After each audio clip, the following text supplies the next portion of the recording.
Mark, first question in the second row. Kevin, Mark Schwartz, ESPN.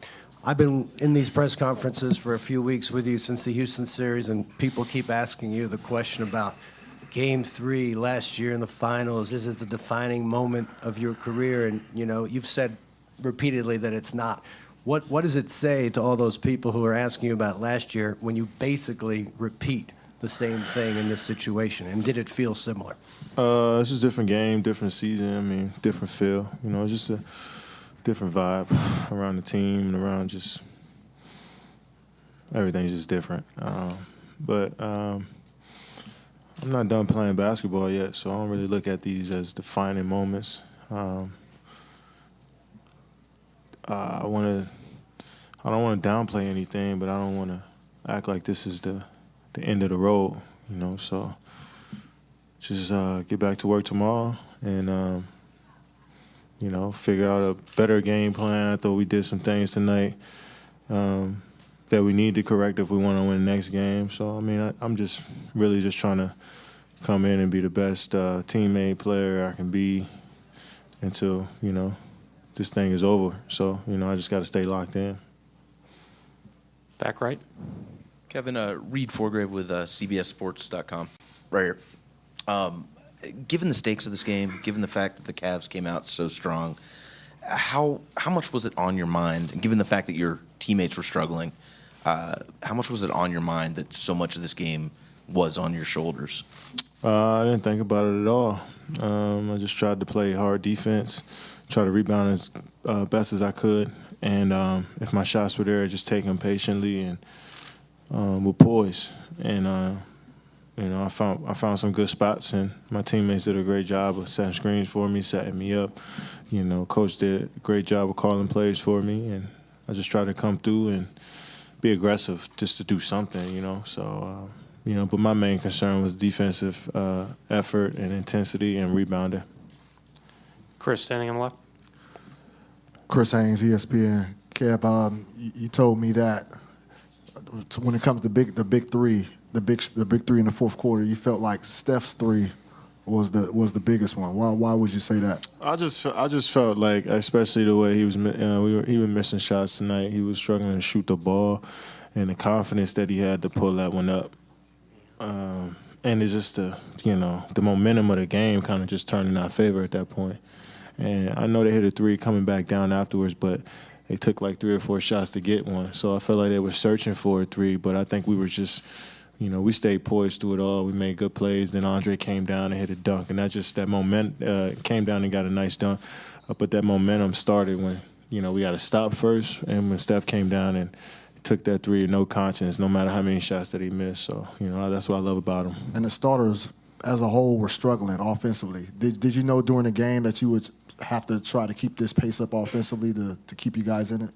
No, I just tried to, you know, each time down, just focus on each possession down. I mean, if we get a good shot down, no matter who takes it, you know, I think we're all cool with that. So I think defensively is what we came to play in the second half. And we're going to need more of that effort, especially for a full 48 if we want to win.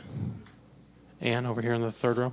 Ann Killian with the San Francisco Chronicle. Kevin, when you took that big shot, that big three, Draymond turned around and was like roaring right in your face, yes. And you looked completely calm. Is that being in the zone? Can you describe what your feeling was? Is that the poise you just mentioned? And also, were you aware, or how soon were you aware that there was a similarity between last year's shot? Don't get me wrong. Every time I make a shot in the NBA, I get excited. I just internalize it a little bit as I get older, a little bit more than I did when I was a younger player. So I was definitely excited. It's hard to make shots at this level in the NBA, and I understand that.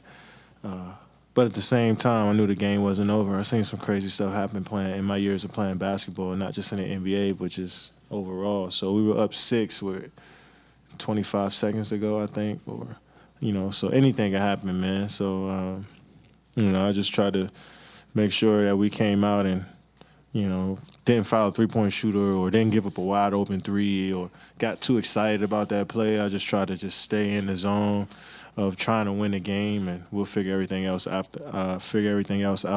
after the game is over. So I just tried to wait till the buzzer goes off to even think about anything else. No, not at all. I just took the shot. Mark, front left. Kevin, Mark Medina, Bay Area News Group. Just the fact that Clay and Steph weren't hitting shots early and you were, how much of your workload was kind of by design of carrying a larger load versus just it happening naturally? It just happened within the flow. I wasn't expecting to come out and shoot a lot of shots or just look to score. I was just trying to play great defense and, run the plays that coach draws up and just run with, the flow of what our offense is like throughout a game. So I try not to think about just scoring.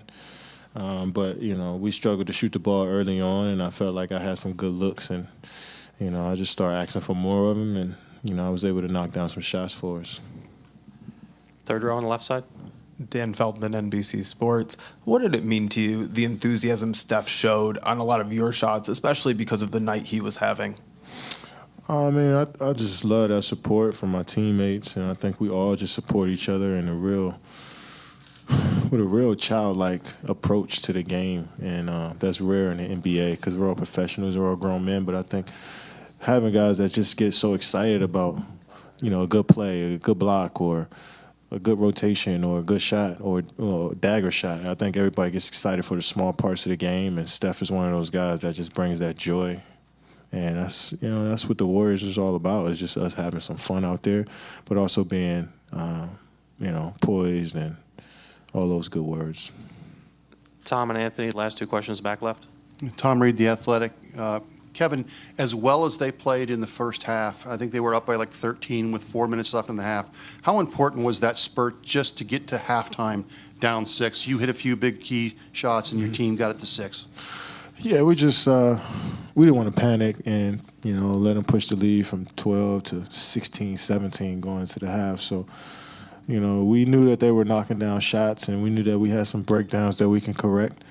And on the offensive side of the ball, we just kept moving the ball, finding the mismatches, and just being aggressive, all of us, to score. I thought Jordan Bell was tremendous tonight. JaVale McGee was tremendous tonight, and just giving us that, rim presence, somebody that can catch the lob and that open it up for everybody else. So, it's stuff that you really don't see as a normal fan or somebody watching the game. Like JaVale and Jordan brought that for us, and I think that was key. In the first half, at the end of the first half, those guys coming in, and Andre and the bench did a great job of kind of settling us down a little bit. Anthony, last question, back left. Anthony Slater with The Athletic. How much did you beat yourself up after the missed box out late in game one? No, I didn't. How much did it refocus you at all to rebound more? And when you do rebound, does that kind of usually spread to the rest of your game? I didn't beat myself up about that one. But this team, Cleveland especially, is just I think a lot of teams just try to beat us up on the glass and get more possessions than us.